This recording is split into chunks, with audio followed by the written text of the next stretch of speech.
Kali ini sesuai sama judulnya, kita akan ngebahas tentang perkembangan sistem periodik unsur. Nah, apa aja sih dan gimana aja sih perjalanan dari pengelompokan sistem periodik unsur itu akan kita pelajari pada hari ini ya. Yang pertama, pengelompokan yang paling sederhana adalah dikelompokkan berdasarkan sifatnya, yaitu logam dan juga non-logam, di mana pada saat itu baru ditemukan 16 unsur logam, yaitu diantaranya adalah besi, emas, perak, dan juga nikel. Lalu ada juga 7 sifat yang non-logamnya, yaitu antara lain ada arsen, hidrogen, oksigen, dan juga lain-lain. Namun, pengelompokan ini memiliki kelemahan yang ditemukan oleh Anthony Lavoisier pada tahun 1789. Ia menemukan bahwa terdapat unsur yang sifatnya di tengah-tengah antara sifat logam dan juga sifat non-logam, diantaranya yaitu silikon. Nah, pada tahun 1829 ada ilmuwan dari Jerman, ia bernama Johann W. Dobereiner.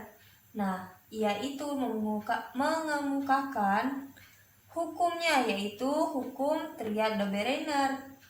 Ia mengelompokkan sistem periodik unsur berdasarkan kesamaan sifat dan diurutkan berdasarkan nomor massa, di mana satu kelompok terdiri dari 3 unsur dengan massa unsur di tengah adalah rata-rata dari unsur 1 dan juga unsur ketiga. Bisa dilihat pada tabel di sini. Nah, di situ ada nama-namanya, ada triad 1, triad 2, triad 3, dan lain-lain. Di mana dalam satu kelompoknya hanya terdapat 3 unsur. Dan unsur yang di tengah itu, nomor massanya merupakan penjumlahan atau rata-rata dari unsur pertama dan juga unsur ketiga. Kita ambil contoh, itu ada unsur Li ditambah dengan unsur K, ini massanya ya, massa Li ditambah dengan massa K dibagi 2 akan mendapatkan 23,02, yaitu mendekati nomor massa dari unsur Na. Nah, hukum triad Dobereiner ini juga memiliki kelemahan, yaitu ia tidak bisa menjelaskan hubungan antara triad yang satu dengan triad yang lainnya. Baiklah, yang ketiga adalah hukum Octave Newlands. Nah, hukum Octave Newlands ini ditemukan oleh A.R. Newlands pada tahun 1864. Ia menyusun tabel periodik unsur itu berdasarkan kenaikan massa atom dan sifat unsur akan berulang pada unsur ke-8.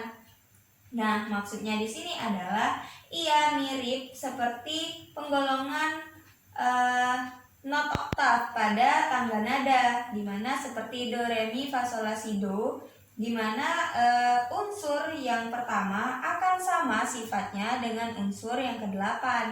Unsur yang kedua akan sama sifatnya dengan unsur yang ke-9. Seperti itu.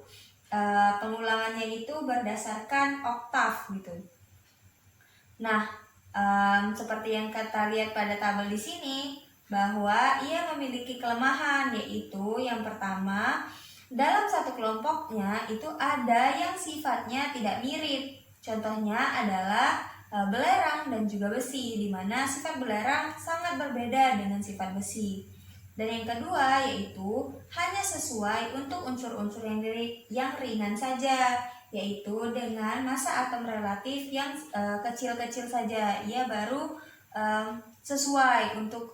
Untuk unsur yang punya nomor massa yang lebih besar, ia tidak sesuai. Lanjut, ada hukum yang keempat, yaitu hukum Mendeleev. Nah, hukum Mendeleev ini disusun berdasarkan kenaikan massa atom dan sifat unsur berulang secara periodik. Hukum Mendeleev ini disusun oleh Dmitri Mendeleev pada tahun 1869. Nah, ia menyusunnya seperti tabel berikut ini.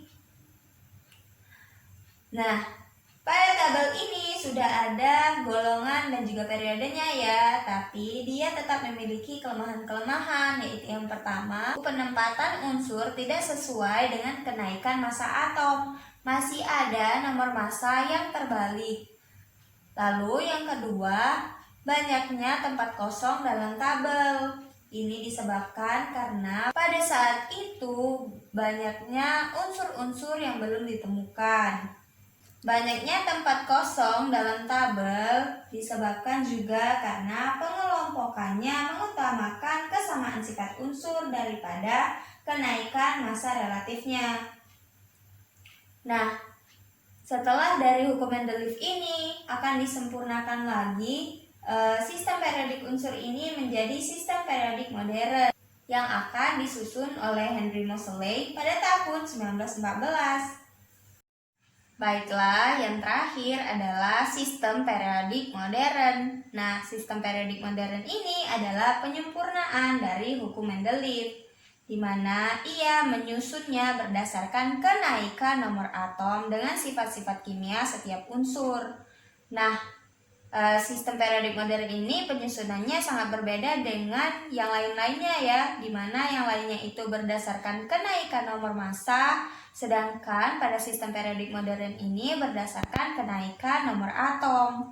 Nah, sistem periodik modern ini adalah sistem periodik yang kita pakai sekarang, di mana ada terdapat golongan dan juga periode. Golongan itu adalah pada lajur vertikal yang disusun berdasarkan kemiripan sifat. Sementara untuk periodenya itu berada pada lajur horizontal yang disusun berdasarkan kenaikan nomor atom. Nah, bisa kalian lihat pada gambar di sini, di mana untuk golongannya itu terdiri dari golongan utama atau golongan A dan juga golongan transisi atau golongan B. Golongan A terdapat 8 golongan, yaitu 1A yang disebut dengan alkali, 2A yang disebut dengan alkali tanah, 3A yang disebut dengan aluminium, 4A yang disebut dengan karbon, 5A yang disebut dengan nitrogen, 6A kalkogen, 7A halogen, dan juga 8A gas mulia. Untuk golongan transisi itu untuk golongan yang B-nya ya, bisa dilihat. Dan juga pada periodenya, pada periode 1 itu terdapat 2 unsur. Periode 2 dan periode 3 terdapat 8 unsur. Untuk periode 4 dan juga periode 5 terdapat 18 unsur. Dan periode 6 dan juga periode 7 terdapat 32 unsur. Sampai saat ini sistem periodik modern inilah yang kita pakai karena tidak ditemukannya atau belum ditemukannya kelemahan-kelemahan seperti hukum-hukum sebelumnya. Oke, sampai di sini dulu videonya. Jangan lupa like kalau kalian suka video ini dan subscribe channel ini supaya kalian gak ketinggalan video selanjutnya. Kalau kalian rasa videonya bermanfaat, share juga ke teman-teman kalian ya. Wassalamualaikum.